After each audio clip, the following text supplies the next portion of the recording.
নমস্কার সবাইকে, আমি ঋতিকা। আজকের ব্লগে আপনাদের সবাইকে স্বাগত। আজ জগন্নাথ দেবের স্নানযাত্রা।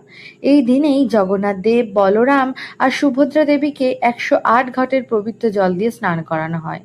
এই দিনটিকে অত্যন্ত শুভ ও পবিত্র বলে মনে করা হয়। আজ আবার সোমবারও, তাই এই সুন্দর দিনেই বাড়িতে ছোট করে পুজো করলাম। বড় কোনো আয়োজন নেই, শুধু ফুল, ধূপকাঠি, প্রদীপ আর মনের ভক্তি নিয়ে প্রার্থনা করলাম।